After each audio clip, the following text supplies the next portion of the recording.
नमस्कार। देखिए, इतिहास में कुछ नाम ऐसे होते हैं जो सिर्फ शासक नहीं होते, बल्कि अपने आप में एक तूफान का प्रतीक बन जाते हैं। आज हम बात करेंगे भारत के उस शेर की जिसने अकेले ही दुनिया के सबसे बड़े साम्राज्य को, हाँ, ब्रिटिश साम्राज्य को घुटनों पर लाने की हिम्मत की थी। एक ऐसा योद्धा जिसकी टेक्नोलॉजी ने आने वाले जमाने की जंगों का नक्शा ही बदल कर रख दिया। तो चलिए शुरू करते हैं मैसूर के शेर टीपू सुल्तान की ये अमर गाथा। लेकिन इस कहानी की शुरुआत ना एक सवाल से करते हैं। क्या आपने कभी सोचा है कि भारत का वो कौन सा शासक था जिसकी रॉकेट टेक्नोलॉजी इतनी जबरदस्त थी कि आज भी अमेरिकी स्पेस एजेंसी नासा उसकी तस्वीर लगाकर उसे सम्मान देती है? बस ये सवाल याद रखिएगा, जवाब इसी कहानी में छिपा है।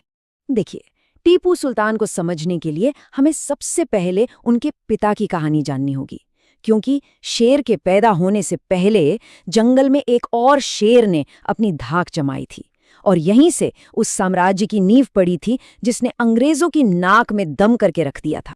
हैदर अली की नसों में कोई शाही खून नहीं था, वो कोई राजकुमार पैदा नहीं हुआ था। उसने तो अपनी कहानी मैसूर की सेना में एक मामूली से सिपाही के तौर पर शुरू की थी, लेकिन उसकी तलवार में जो धार थी और इरादों में जो आग थी ना, वो बेमिसाल थी।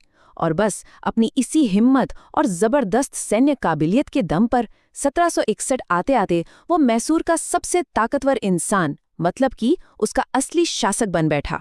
हैदर अली की सोच, आप कह सकते हैं, वक्त से बहुत आगे की थी। वो ये बात अच्छी तरह जानता था कि अंग्रेजों के मॉडर्न तोपों का जवाब सिर्फ तलवारों से नहीं दिया जा सकता। इसीलिए उसने फ्रांसीसियों से हाथ मिलाया और डिंडीगुल में एक ऐसा आधुनिक शस्त्रागार बनवाया जहां भविष्य के हथियार तैयार होते थे। और इस तैयारी का नतीजा? अरे, नतीजा तो शानदार था। पहले आंग्ल मैसूर युद्ध में हैदर अली ने ब्रिटिश फौज को ऐसी करारी हार दी कि वो शांति की भीख मांगने पर मजबूर हो गए। यकीन मानिए, मद्रास की संधि पर दस्तखत करना हिंदुस्तान की धरती पर अंग्रेजों के लिए एक बहुत बड़ी बेइज्जती थी। फिर 1782 में हैदर अली की मृत्यु के बाद उनके बेटे टीपू ने कमान संभाली। टीपू को विरासत में सिर्फ एक राज्य नहीं मिला था, बल्कि अंग्रेजों से चलता आ रहा एक लंबा संघर्ष भी मिला था, और उसने इस चुनौती का सामना एक बिल्कुल नए अंदाज में करने की ठानी। टीपू सुल्तान सिर्फ एक योद्धा नहीं था, वो एक दूरदर्शी एडमिनिस्ट्रेटर भी था। उसने अपने राज्य को मॉडर्न बनाने के लिए कई सुधार किए, जैसे एक नया कैलेंडर चलवाया, नए तरह के सिक्के जारी किए और नाप तौल के लिए भी एक स्टैंडर्ड सिस्टम बनाया। लेकिन टीपू ने अपने पिता की विरासत को एक बिल्कुल नए और कहीं ज्यादा खतरनाक लेवल पर पहुंचा दिया। उसने वो कर दिखाया जो दुनिया में उससे पहले किसी ने नहीं किया था। जंग के मैदान में लोहे के बने रॉकेटों का इस्तेमाल। जरा सोच कर देखिए, आसमान से बरसते ये आग के गोले ब्रिटिश सेना के लिए एक ऐसा बुरा सपना थे जो हकीकत में तबाही मचा रहे थे। और यही मिलता है हमारे उस पहले सवाल का जवाब। टीपू की यही रॉकेट टेक्नोलॉजी इतनी क्रांतिकारी थी कि आज भी नासा उसे रॉकेट साइंस के शुरुआती जानकारों में से एक मानता है।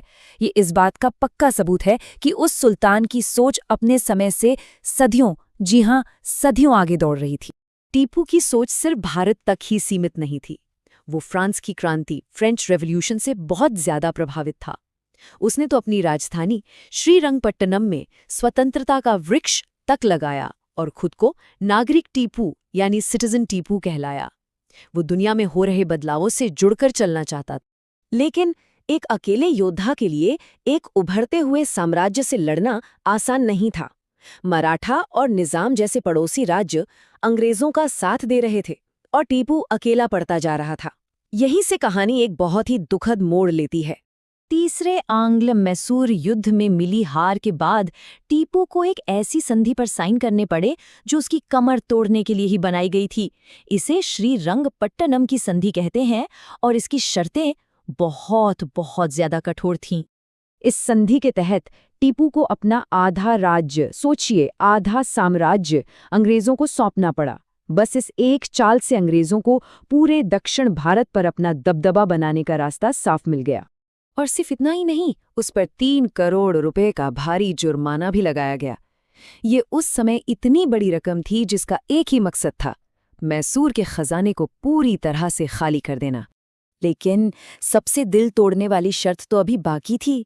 शर्त ये थी कि जब तक टीपू ये भारी रकम चुका नहीं देता, तब तक उसे अपने 2 मासूम बेटों को अंग्रेजों के पास बंधक बनाकर छोड़ना होगा। जरा सोचिए उस राजा और उस पिता के दिल पर क्या गुजरी होगी। इससे बड़ा जख्म और क्या हो सकता है भला। अंग्रेजों को लगा कि उन्होंने टीपू को तोड़ दिया है, उसकी हिम्मत को हमेशा के लिए कुचल दिया है। लेकिन वो एक बात भूल गए थे कि जख्मी शेर और भी ज्यादा खतरनाक होता है। कुछ साल बाद 1799 में लॉर्ड वेलेस्ली ने टीपू के सामने एक और प्रस्ताव रखा, सहायक संधि। ये असल में गुलामी का एक दस्तावेज था। इसे स्वीकार करने का मतलब था मैसूर की आज़ादी को हमेशा हमेशा के लिए ख़त्म कर देना। टीपू का जवाब इतिहास में गूंज गया। उसने साफ साफ कहा, मैसूर का शेर मरना पसंद करेगा लेकिन गुलामी में नहीं जिएगा। उसने गुलामी की जिंदगी की जगह सम्मान की मौत को चुना। और उसने अपना ये वादा निभाया भी। 4 मई 1799 जब ब्रिटिश फौज ने श्रीरंगपट्टनम के किले पर आखिरी हमला बोला तो टीपू सुल्तान भागा नहीं, उसने घुटने नहीं टेके। वो अपनी तलवार लेकर किले के दरवाजे पर अपने सैनिकों के साथ कंधे से कंधा मिलाकर लड़ते हुए शहीद हो गए। वो अक्सर एक बात कहा करता था, भेड़ की तरह 100 साल जीने से बेहतर है शेर की तरह एक दिन जीना। और वो अपनी आखिरी सांस तक एक शेर की तरह ही जिया। इसीलिए आज भी इतिहास उसे मैसूर का शेर के नाम से सलाम करता है। टीपू सुल्तान की कहानी सिर्फ एक राजा की हार या जीत की कहानी नहीं है। ये एक योद्धा की बहादुरी की कहानी है, एक इनोवेटर की दूर की सोच की कहानी है, और एक ऐसे पिता के बलिदान की कहानी है जो एक विशाल साम्राज्य के सामने अपनी आज़ादी के लिए अकेला खड़ा रहा। सवाल ये है कि मैसूर के इस शेर की दहाड़ का आज के भारत के लिए क्या मतलब है।